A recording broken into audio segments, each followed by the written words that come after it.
Here she is. Pretty nice, huh? It looks good, it feels good, and it's done. And so here it is, completely painted expedition camper with 5 different colors. I think there's 6 different colors in total on this expedition camper that I painted myself. I'm going to give you the complete guide and walkthrough right now as to why I painted myself, what it took to paint it, and give you tips and the complete walkthrough of painting an entire expedition camper. This will apply to other vehicles of any kind for you as well. So tune in, here we go. That's right, welcome back to my channel. I'm building out a DIY expedition camper. This is a big project. I've been building this thing out for over a year now, all the way complete from scratch and a bare bones chassis, and now building out the entire interior and of course painting the exterior to wrap that up as well. So that's what I'm going to get into this video, and there was a lot that went into building out this camper to this stage, and of course painting the whole thing, including of course removing all the trim and the other parts around it, trimming all that out, make sure everything was protected from the paint getting on it, and now getting into the painting. This is exciting stuff. Here we go. I'm going to talk a little more about spraying versus rolling in this video, and also how to do partial measurements of the paint itself. Stay tuned, watch, you're going to learn a lot. It's going to be applicable to everything, and let's see how it's done. Alright, so I painted my camper myself, entirely myself. So what did I use to do it? I actually used a Raptor Liner alternative or equivalent made by Custom Coat. And it's basically the same thing as Raptor Liner, but it's Custom Coat's version. They do offer some other colors, and it's very, very simple. They have lots of different colors, which is great. You can buy the colors themselves, or you can buy them part of as a kit. You can buy them right on Amazon. If you do look for the kit, certainly look for, just type in the color code you want after you go to the website.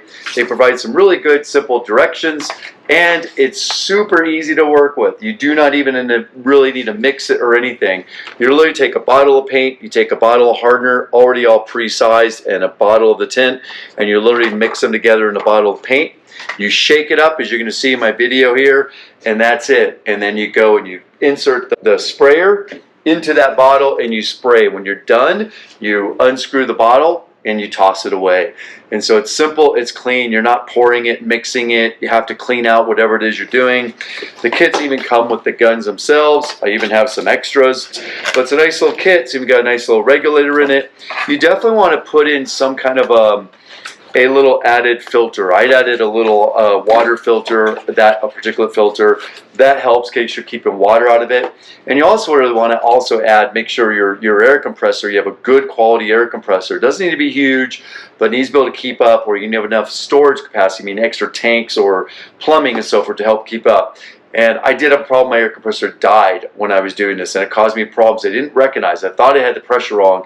It turned out my air compressor just wasn't keeping up. So you need a good air compressor. I thought I had a good one, but I knew it was on its. It was 20 years old, and it was wearing out, and it finally died almost at the very end of my painting here. I wish it died at the beginning of it or before I started. But make sure you have a good air compressor that can keep up, and also some kind of a dryer or desiccant filter at the output of your air compressor. You can run whatever pressure you want out to the gun, and at the gun you can regulate it down to that 40 to 60 psi. Follow the instructions, it'll tell you what to do. You can play with it a little bit as far as the pressure goes, and even a little nozzle adjustment. So very, very easy to use. I liked it because it was low cost. It's roughly about $200 for a 4 bottle. Each bottle is 32 ounces, so you basically get about a gallon of this kit for about $200. They say a quart covers 40 square feet, so a gallon's going to cover 160 square feet. That's quite a bit. I calced out that it's probably going to need somewhere, 6 to 8 gallons for the entire camper. Now that's front wall, back wall, 2 of the side walls, and the roof, and part of the underside of the camper, so that they're protected, and also the paint color carries through them, so I don't see this white coming through between the gap of my storage cabinet and the bottom of the camper. Also my garage, I painted out the inside of that as well, the gear garage in the camper. So when you add, and also the inside, that means the inside of the doors, and of course the outside of the doors. So there's a fair amount that got painted in there. I did the calculation really based on 20 square feet per quart. I really end up coming down to about 16 square feet per quart, and part because I had to go do and repaint, as you'll see here in the video. So that just gives you a rough idea. You're probably going to be realistically somewhere between 20 and 30 square feet. If you do it as thick and as like I did. But if you're able to buy less, great, that's awesome. But the kits are easy to get on Amazon, easy pour and shake, no measurement, no cleanup. Great way to go. And I found that this adhered extremely well to the plastic, in addition, of course, to the fiberglass composite walls and even the metal of the cab. And, you know, I all started with, of course, a plan of colors and design. Here it was, as you've been following along on my channel.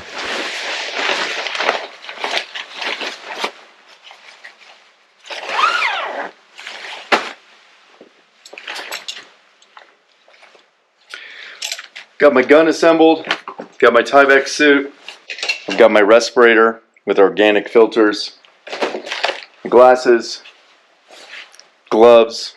I've got all my paints down here, including a slight reducer. Let's go walk around. Let me show you what we have going on here. So come on in here. Things in, you can see everything is masked up, right? Right now I'm just going to paint this very low section all the way around. And I'm just going to paint this the darker colorway around. It is tight to fit through here. It is the space I have in my shop here. I'm going to come all around. I'm going to paint right down to here. I'm going to hold these lights up all the way, like everything masked off. So I can paint basically right up to this level and take it all the way across right to here. That's the plan. Include the mud flaps. They're going to come down, and I'm going to have a line right here. And yes, unfortunate plastic really blows around a lot and gets in the way of things, so it is what it is, but I think I'm ready to go. One more thing as well for safety, not just the mask, glasses, gloves, the Tyvek suit with a hood on it, but also I set up a fan here in the window. I've got the garage door open just a little bit, and so I can turn this fan on, and thus I can pull air through. So I can keep a nice positive air pressure flowing through the fan here. By that positive air pressure flowing through, you can see the plastic actually moving behind me here, right? As this fan is pulling air through. Granted, it's got to get over the plastic, and that's okay. It's got to get from the bottom of the garage door, and then it's going to lift it all the way up and out of this window. Part of the benefit of that is any particulates, things like that, heavy paint droplets, whatever, will get stuck basically to the plastic or inside of here. They won't probably be able to climb up and out, so that's one big benefit. Plus I get this nice kind of diagonal airflow along the length of the camper. So I think that's all good. I can turn this fan speed up if I need to. I've got a lot of airflow coming through the front. A little too much breeze actually, but I'm going to have to live with that. And so by having a garage door open just a little bit at the bottom, I've got enough airflow coming through to hopefully keep myself safe and lots of clean air coming through. So now it's time to start the mixing. Let's do this. I have my my tintable quart bottle here. I'm supposed to add into here a thing of hardener. This already feels pretty thick and chunky, so I'm shaking that up. And then I've also got to add my tint in there. I know once I add this hardener and the color, Battleship Dark Gray, we're going to business here. I don't know how important this is. There's still a fair amount of the color in here, the tint. So I'm just going to swish it around and try to use it all up. Maybe it's overkill. I'm going to shake this up, and then I'm going to add a little bit of reducer because I don't want a really coarse texture. I want it nice and pretty thin and smooth. So as I get this shooken up, I know I've got to shake it up quite a bit more, but I also want to get a little bit of this reducer in here too. Yeah, that was hard to do with this so full. But I'm just going to add a little bit to each bottle because I still have to have a little bit of room in there to make sure I can not just get the straw all the way down there, but also shake it up. And this thing is so full, it's really hard to even push any out without spilling. Okay, I think we're all right. Shake, shake, shake. They say to shake thoroughly. Mix, attach the spray gun, you're ready to go. We only have an hour to work now. It says use a gun between 40 and 60 psi. Right now I've got it set at 50 at my hose because I have it regulated at my whole entire hose. I'm going to bump it up with the hose, get higher pressure with the hose, and then just control it here at the gun because I can control it at the gun. So let's do that right now. Alright, so I push the pressure up to 100 psi on my hose. That's the hose all the way around my garage. If all goes well, this should be ready to go, and I should be able to just get my straw in. It is absolutely going to be close. Yeah, so close. I got a tiny little dribble out here at the top. This bottle doesn't really stand up on its own. But hey, at least it's got a little vent hole there. Let's get those little dribbles out. Now I should be good to go. What I've also done here is I've added another air filter here, a water separator, onto the end. And I've got, of course, good sealing fittings here, so I should be good to go. I put my respirator on and my goggles and go to town. And a quick tip is that when you put the spray gun into the bottle, make sure you don't squeeze the bottle so you don't squeeze any paint out. Should be good to go. Let's go do it. Okay, so what tools do you need to do this? Well, you need a few. I talked about a good air compressor, certainly a desiccant dryer and or filter, and then you need, of course, an air compressor system. I have it plumbed to a couple of different spots, made it easy to connect the hoses up and spray along. You're obviously going to need some ladders. You're going to need a respirator, a good quality respirator that's got carbon filters in it. That's one thing that's really important. You're also going to need some kind of a tie-back suit to keep this paint off of you. It's going to be inevitable. You're going to get paint on yourself in some way. You're going to need a whole lot of gloves, nitrile gloves. You're going to go through those. You might need some foam brushes or rollers. You can buy the kits with rollers in them, or you might just go and buy your own rollers and some kind of pan you can roll this stuff out with. You're also going to need a lot of paper towels, something to clean up with, some kind of a solvent or like mineral spirits, or in my case I use mostly rubbing alcohol. You're going to need that to do some cleanup, and you're going to really need a mask out everything around, ideally some kind of sheets or tarps or something down the ground or cardboard, because you're going to get a little bit of maybe drips here and there, or hopefully not, but some, and of course a lot of painter's tape. These are the things you're going to need. They're definitely key and integral to make sure this all goes smooth. Make sure you have extras of everything, because you're going to go through a lot of it and you don't want to run out in the middle of it when you're doing it. All right, let's go take a look and see how this came out. But you can see that generally it looks good. This is my lower base coat. I like the way it's come out. I do need to come back in and touch some stuff up around here where I got a little bit of gaps in there, the white. But that's okay, because I'm basically going to come in and paint from like right here. That's why I sprayed it kind of sort of not so great. I'm going to come in with a line like this. We're going to have a mountain coming up. So anyways, I'm going to put a piece of tape down, I think, right now, and try to draw out this mountain on here so I can get the next color just exactly where I need it. So I'm going to try to do a little bit of taping out right now on that. And I think this stuff is all good to be taped on right now. It feels like it's dried really well. It's had about an hour and a half, 2 hours. And so I think we're good to tape to it. And I think generally speaking, I've got at least a good base layer down. See here, I've got a little bit of mist. I didn't quite get enough paint on here. It was my last bottle. I'm going to have to try to fix that. This, I don't know what to do about up here. I sprayed the gun like this to get the front edge of this door and clearly sprayed too much, and now it's just super thick there.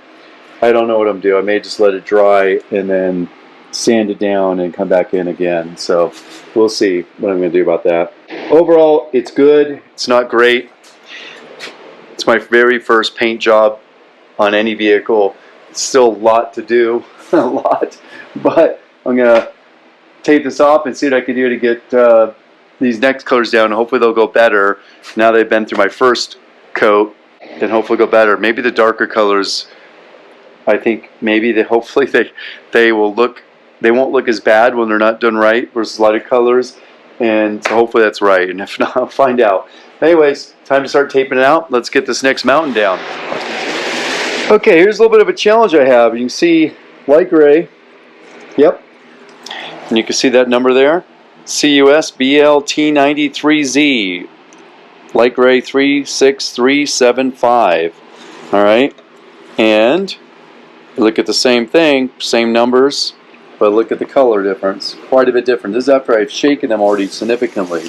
And you can see even more of a difference here in the ones I haven't shaken when you look at them next to each other. Very, very bluish tint on this one compared to this one, which actually does look like a light gray. And this is again after already shaking a bit. But this one wasn't shaken, but you can see these ones how blue they are compared to this one, how gray it is. And even after I shake them for a while, they still don't really, they keep that bluish tint.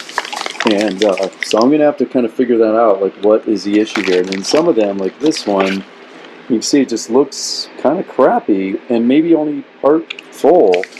I'm not really sure what the deal is there. If some leaked out or something, I did have one over here that leaked out. Right here, you can see it leaked out in the bag, fortunately. But quite a bit leaked out. Not sure if it's still going to be usable or not. So that's unfortunate.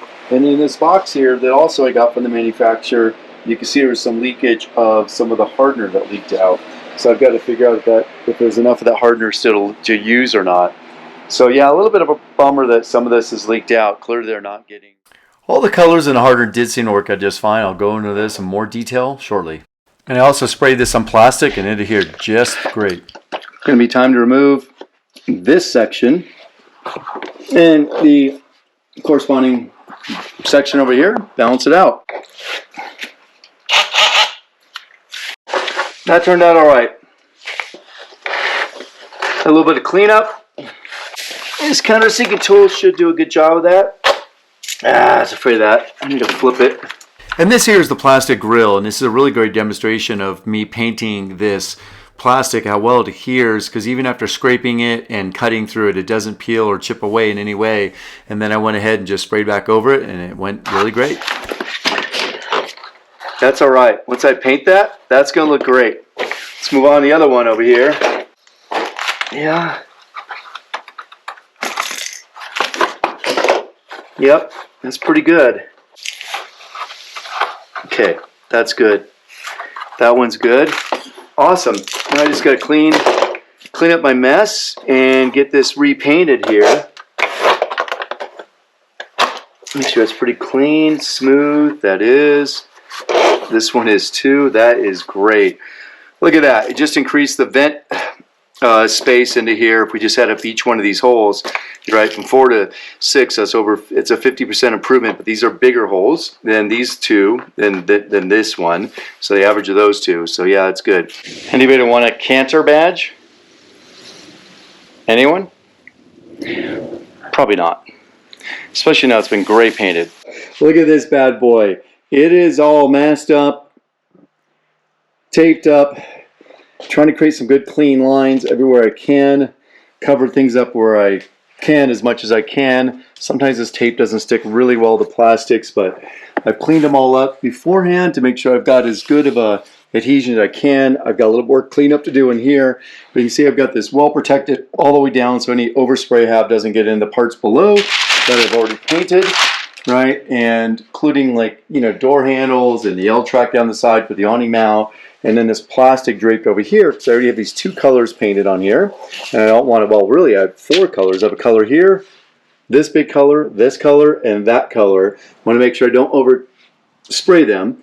So this whole entire rest of this is going to be painted one color, except for these 2 mountain blockouts, which I will come back in and paint those afterwards. So I'm going to paint call it the blue of the skyscraper. And back here it's going to be a bit challenging because I've got to get around all this stuff in the back here. But I've got the whole back draped up again because I don't want to spray onto my nice new clean paint that I painted here. And same all the way on this side. So I'll show you a little bit more just kind of what I'm doing right now.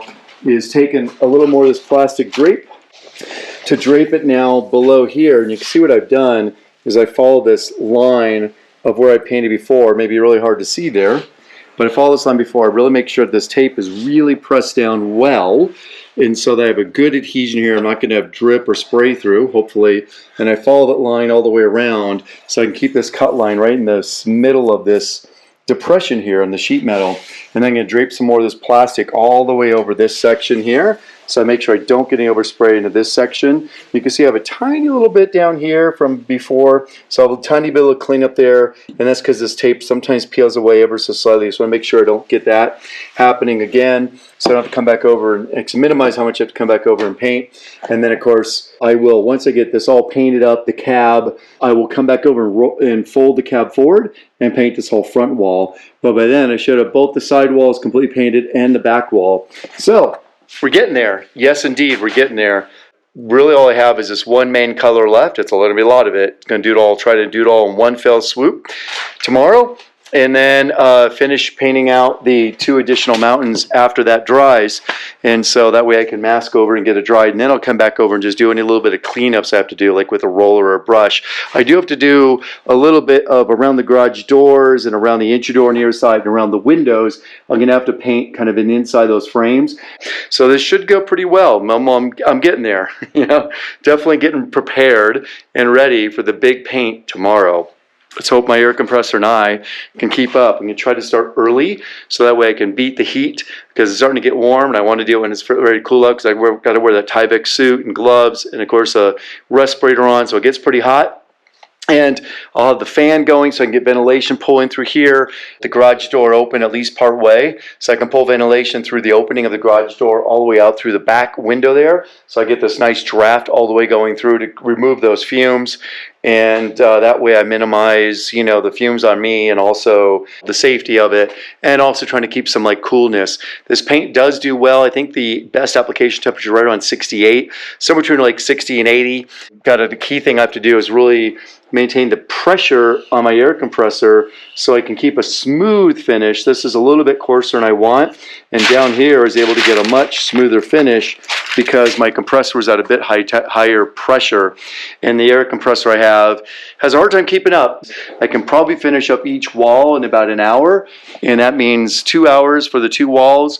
The back wall will be included in that, and then probably come back around another hour and do a second coat as needed, a little bit lighter coat, and then probably another wall for that front, another hour for that front wall. So I'm getting there, and then once all that's done, like I said, then I'm just down to a couple of minimal accessory colors and some little trimming and stuff like that, which means I can get all this plastic wrap out of here and obviously demask, get all that stuff in the trash, get my garage cleaned up, and so that way, you know, I can start working on some of the other stuff. So I'm really excited to get that next step. Really excited. Well, as it turns out, even though the bottles of tint looked a little bit different colors, some bluish, some grayish, relative, you know, they're the same color, they did turn out to all come out the same, and all the colors blended in extremely well with each other and had no issues there. And this paint does harden up extremely well, even if there's a little bit of hardener that spilled out on one of those cans. So everything went quite well.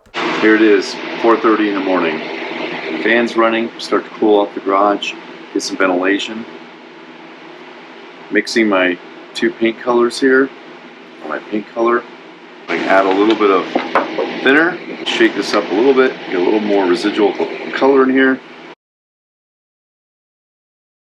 Things covered, so both don't evaporate, but also don't spill. So I got my color in there, my base. And there's my hardener. Now there's still a little bit of space inside there, which is great. So I'm going to add a little bit more thinner, as much as I can, and then I'll shake it up. The challenge with this is quite the precarious chemistry lab here. That's probably about as much as I can get in there. Still will shake it. Start shaking. You notice I have my glasses on just in case it gets some splatter up. I don't want to get on my eyes. It already smells. Well, probably as much as I get in there and still get the gun in. Pushes a lot of stuff out. Now, gloves on, it should be good to go. Just got to get my mask on. Hook the gun up and let's get going. Let's get it spraying. The carbon filters in here and particulate filters.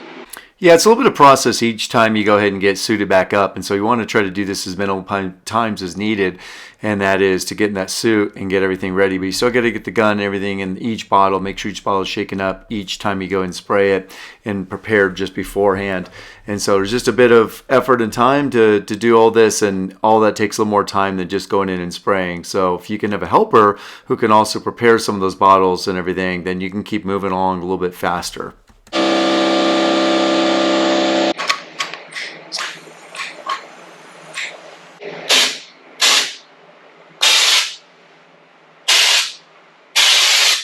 And I just went ahead and started from one end and sprayed down the other with one coat, really starting at the top of the ladder and worked my way down the ladder as I slid it down, at the side of the camper.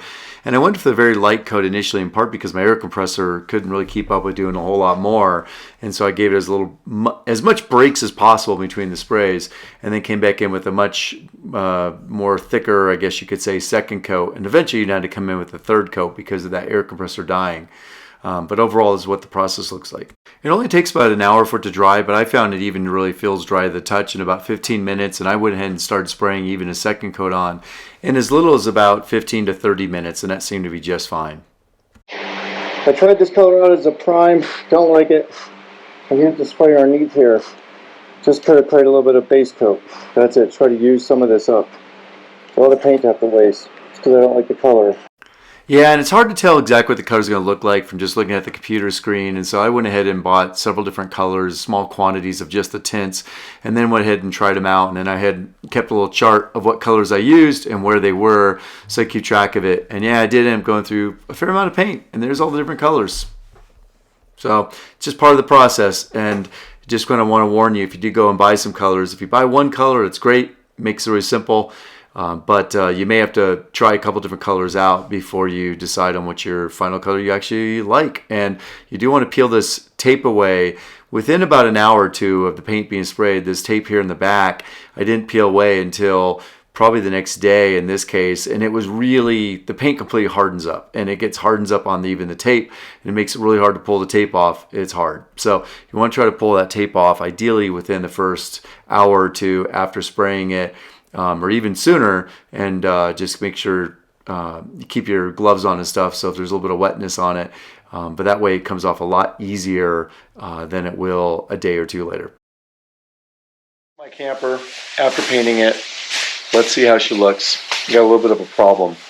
Need to correct it. Alright, those turned out okay. This is not that great. Maybe hard to see in the camera, but my texture is variable. It's kind of splotchy. I see some spots here, up there, definitely some like pattern on it. And I know exactly why it all happened. It happened because basically I had the pressure way too high. And I didn't recognize it until basically I was done painting. And so it just goes to show you really got to check all your settings. I thought it was right, but I couldn't see the pressure gauge. So because I couldn't see the pressure gauge, I didn't know it was wrong. It was so high. I had it on the right setting from the previous gun, but the new gun that I used to start with the new paint was way too high. So anyways, I've got a lot of splotchiness all the way around. I've got a little bit of, call it some spots, not spots, but little gaps to fill in. You might be able to see it's kind of get these different sheens. It's not so much the texture is dramatically different, but it is enough in these like spots here that gives it this different sheen. And so you can feel it a little bit. So what am I going to do? I ordered more paint.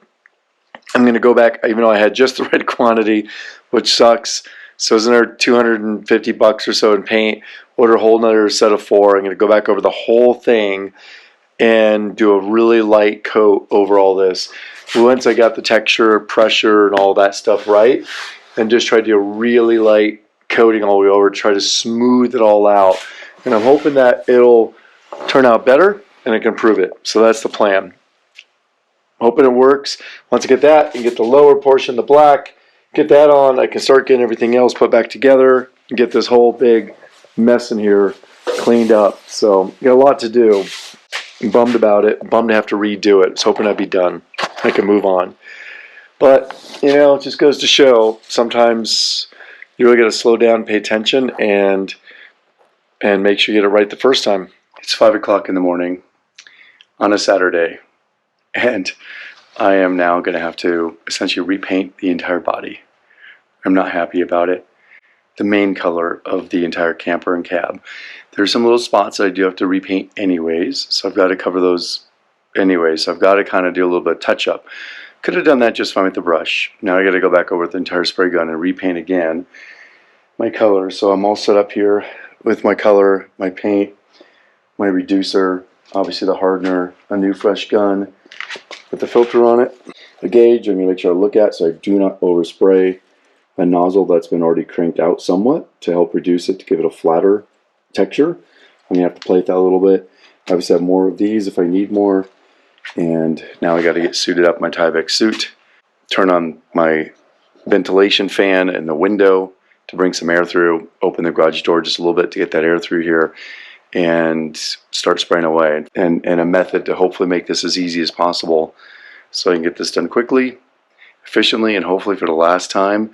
And then I can just focus on a few little touch-up points and move forward with the finishing of the camper, take down all this plastic and clean up the garage and move on to the other parts of the camper build, which are really exciting. This is an exciting point, but I'm really glad to be over. I'm going to be excited to be over with it. So I'm going to have to focus, make sure to do it right, get it done once, now twice, and move forward. All right, I repainted it. 4 more tint bottles, 4 more of the 32 ounce or so bottles. So it's a lot, right? A lot more paint. But come take a look at it. Not only that, I redid my bottoms here, bottom color that I have. When I say redid them, I mean just added another coat and also filled in the inside. Also did the inside, except for of course the rubber trim is and the latches and everything.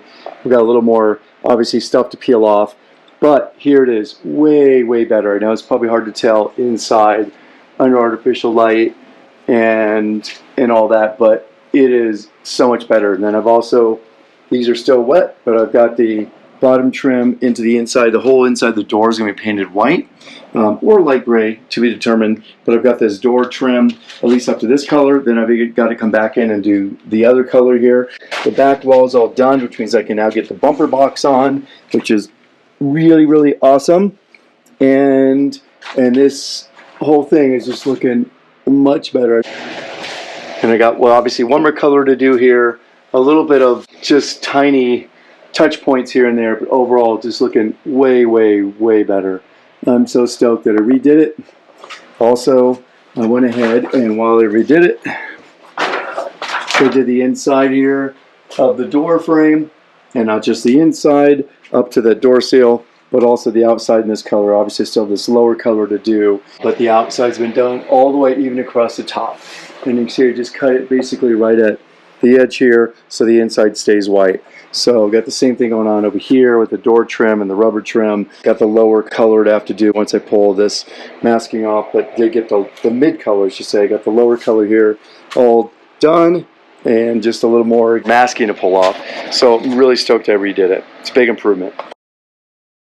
Another tip when you want to go ahead and just brush something on, or a small quantity, you can just take whatever quantity you need, fill it into a little tray like this that you weigh, and then go ahead, weigh out the paint you put in, of course, and then do the right ratios for each of the different colors, the hardener and the paint, and then just add a little bit of tint to see that looks like about the right color, mix it up, and you're good to go.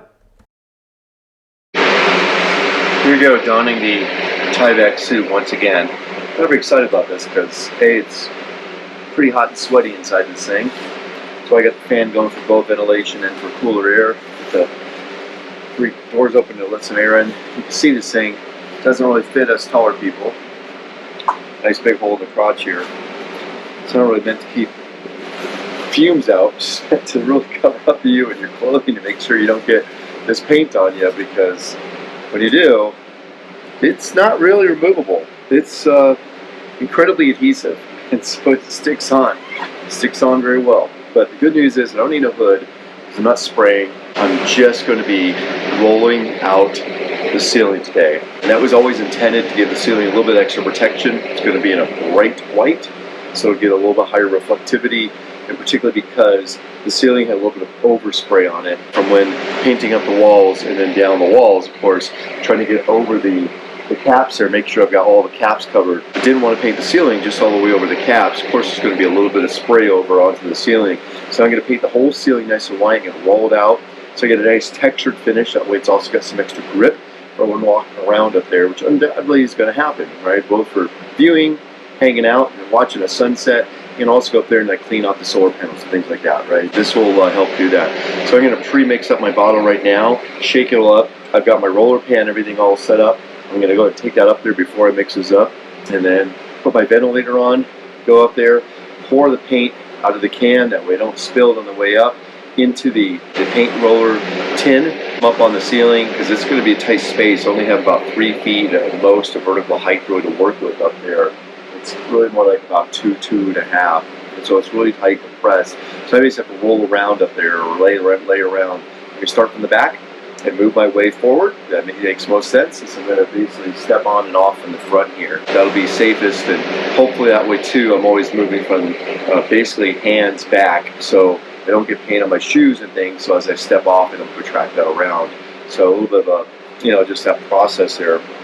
I've got everything I need in a couple of tool bags, from rubbing alcohol to paper towels to gloves, all the things that I think I'm going to need to do this process, even some brushes to help roll things out, if I need to get into some little areas, some extra painter's tape in case I need to tape off something, and another bag here with the rollers, paint rollers and all that stuff. So this should go pretty smooth. I'm going to go ahead and mix up one of these. I forget what the square footage is they're supposed to cover. I want to say it's about 40 square feet, I think is what they say. Ceiling's roughly 7 by 16, right? So it's probably going to take 2 of these. I have 3 of the bright whites, so I have more than enough, but it just means I can come up and down several times. I don't want to pre-mix it since these only last about an hour, and I don't know how much I'm going to need, so I've never rolled before. I've only sprayed. Now that I'm rolling for the first time, we'll see how much I need, and plus I don't necessarily need to have a really great coverage. Again, it's to really get that roof back to bright white, reflect that hot sun, keep the camper cooler, and give it a textured finish and a little more protective coating on it as well. I don't need it everywhere since there are going to be solar panels as well all the way up and down the sides. So I don't necessarily need it under the solar panels. It's not really going to add much value under those.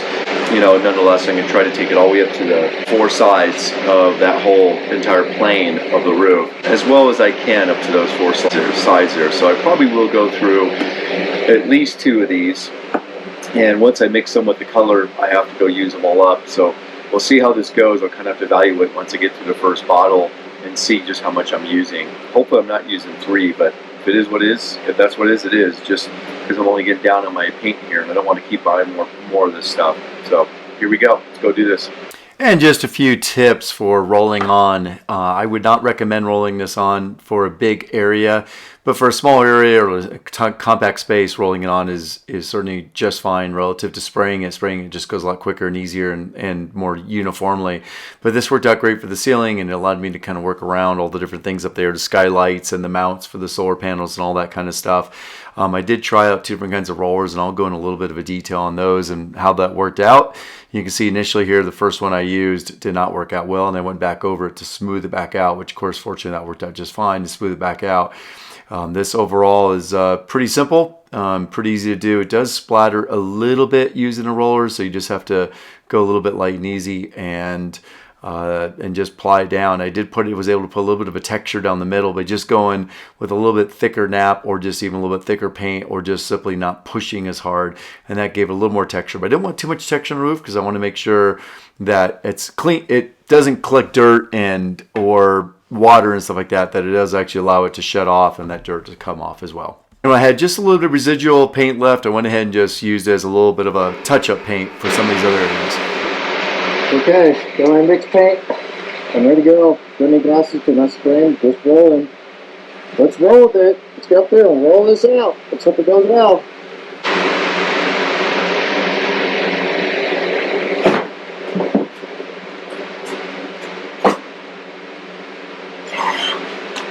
I know I should probably leave this on for a little bit longer. I'm literally dripping with sweat inside the mask. I'm dripping out of my arms into the gloves. Gloves are pulling up with sweat. And that sounds disgusting, but this suit is so freaking hot. And of course, like probably 10 degrees hotter, 12 feet up there. I know it's noisy because of the background of the fan.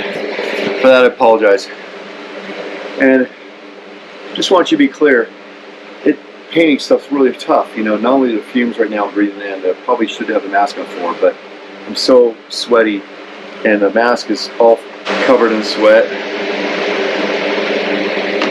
It's hard work and I'm all sweaty, of course, inside the suit, and it's only like 70 degrees in the garage down here at this level.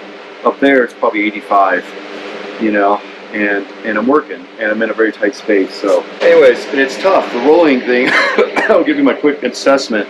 It's hard. It's obviously a lot cleaner than spraying, and that's the big benefit. I don't have to mask all over the place because the spraying will go all over. It's pretty much no controlling that. You can control it to a limited degree, but you're gonna have a lot of overspray. So you got to mask everywhere. You don't want to be painted. That's a lot of work, particularly for a ceiling, trying to wrap all the way around and up to ceiling and stuff, right? And then try to be in that space and spraying at the same time. I think the rolling is easier for the ceiling, without a doubt. Probably for sidewalls and stuff, no way. I would go spraying without a doubt. But it's tough, you know, because there's a lot of spaces you work around. You can't really see very well. You can't really get in there all the place with the roller. The roller's imperfect, in part because I've also got all the mounts for the solar slide outs and the Starlink antenna and some other things up there. So those get in the way. So this is just such an easy roll and go over a big space. Also, you really got to work very methodically because you can only go about a couple of feet, go all the way up and width, and you have to go all the way across the width, but only about a couple feet in length. And then you got to move again because you can only reach, you know, really about that couple of feet, still keep pressure on it and still really get in the spaces. You go any more than that, and you start running out of reach, and then you start getting your knees or your hands in the paint. So you don't want to do that as much as you can avoid it. So basically, you know, you can only go about a couple feet, and that's a little hard to do sometimes. Sometimes you see you miss something or whatever, so you know it's a little hard to go back. So I've used 2 bottles. I got a good thorough coat. I was kind of down to about maybe 20% of one bottle, 10 to 20% of one bottle left.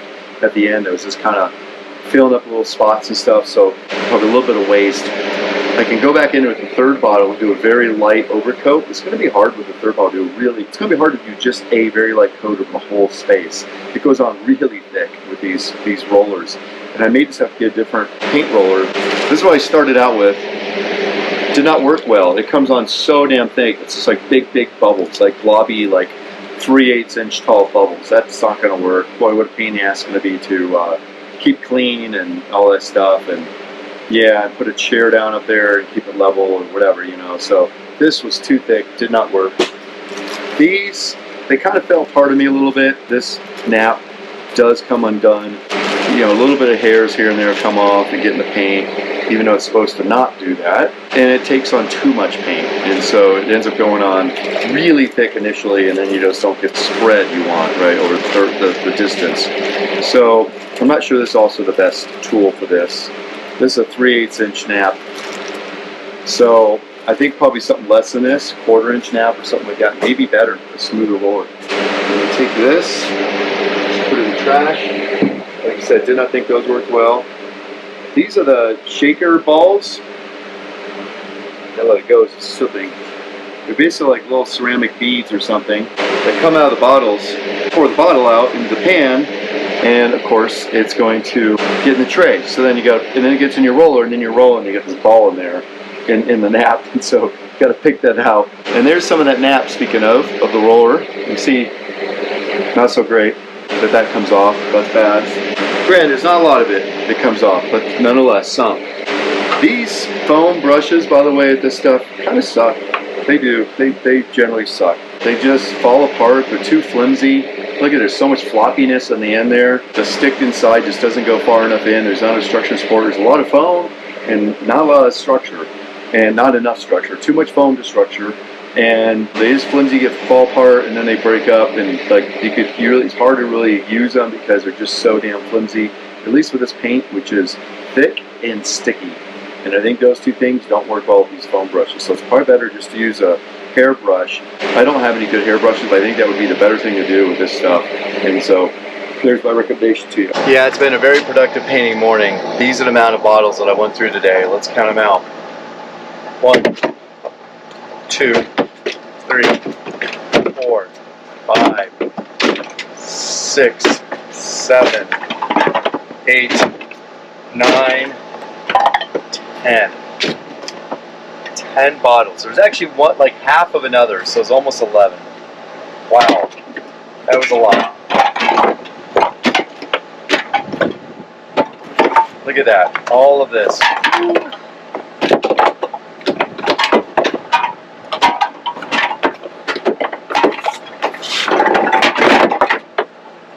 That's a lot of paint. How long might it take to paint this? Realistically, I could have painted this entire camper in about 2 days, right? You know, It would have been a lot easier if I only used 1 or 2 colors, because I could just spray the whole thing, and I could have probably done with spraying the whole thing in a half a day, and that would be it. But I have different colors. I have white for the top. I have 5 different colors of gray, going from a light gray to a dark gray. So I had to wait for each one to dry, which takes about an hour before I could, of course, mask it and go on to the next one.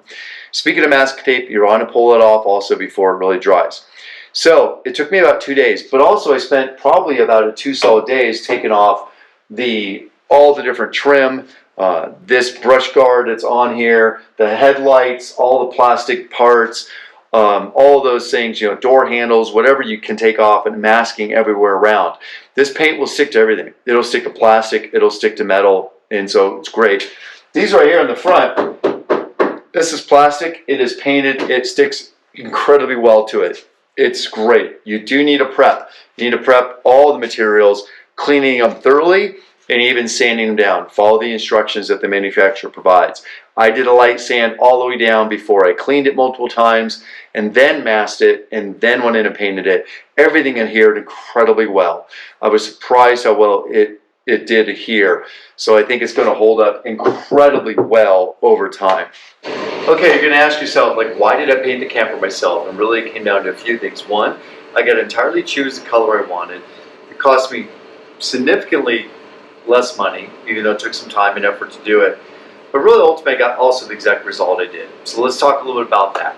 Could I have gotten a wrap? Absolutely. I looked into getting a wrap, and it was about $5,000, right, for a wrap. I thought that was pretty pricey, particularly when I really have to replace it probably about every 2 to 5 years. It only lasts about 5 years. It's probably going to get scraped up as branches and brushes and things scrape up along the side, or it will. And then eventually it's going to look kind of crappy, and I got to replace it. So to me, to spend several $1,000s every few years, really just for something that was aesthetic, somewhat protective, didn't make as much sense as painting it, which this right here is a bed liner paint. So it is incredibly durable, it's protective, it is made to act as a bed liner paint for stuff to be thrown in. Bricks and rocks and stones and tools and things like that, right?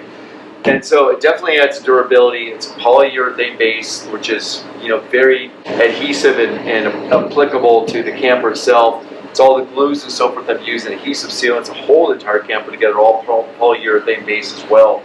So it's really a compatible material, and it's going to be very durable. I can get in lots of different colors, and I can kind of change the design up or do repairs over time as well if I ever want to. I can also spray over this. I can spray over as many times as I want, change color and things like that. So all those things made sense. Now, what did it cost? Well, it cost me about $2,000 in the paint. There was still another couple $100 in masking and tape, painter's tape, you know, rollers and things like that. A Tyvek suit, which is not that expensive, but also a respirator. So a couple, you know, some more things. So yes, it cost quite a bit. However, I also use quite a bit more paint than needed. I'm going to get into that here as well. One of the other benefits as well is it's one and done. Once I painted it, it should be done for life, and also I could do it, and meaning I didn't have to sub it out. Now I could have subbed it out and looked into doing that as well, but that cost to sub out the painting was about $10,000 to as much as $20,000. And no way, that is not worth it. No way, that's gonna, you know, that's too much, right? I can understand why it costs a lot to do a good paint job. It's a lot of time and effort and skill and equipment, right? And that experience. But I'm going to share with you what I learned in the painting of this camper. So hopefully it's going to help you in painting a vehicle, a camper, an RV, a boat, whatever it may be you're going to do. So listen, there's a lot more coming up. So my camper is 450 square feet. That's right, 450 square feet is what I calculated out to be. Plus 750 square feet on the roof. And so that puts me at about 550 to 600 square feet total when you also count the inside of the garage. And of course that also counts some space underneath here that I painted as well. So that goes back all the way back to the frame rails here. So there was masking and so forth to shield that off, make sure to get paint past the frame rails, but make sure this is all protected and also matching all the way up to here. You can see I have many colors, 1, 2, 3, 4, 5, 6. 6 colors. Oh, plus the white on the roof. 7 colors. So that's a lot of colors. So I have some inefficiency. There's a little bit of waste with every color. So minimize your colors. I probably should have done these mountains all in one color and just done the mountains in one color, including the lower section and then the upper section. That would have been it. 2 colors would have been great. Still would have done the white on the roof. It looks great. It's highly reflective. It's really bright. It definitely has some durability and some traction, which is able to do with the brushes. Get a little bit of traction in the middle. So anyways, it gives you a rough idea of just how much kind of square footage this camper is. It also includes the cab, sidewalls, the roof, and the front.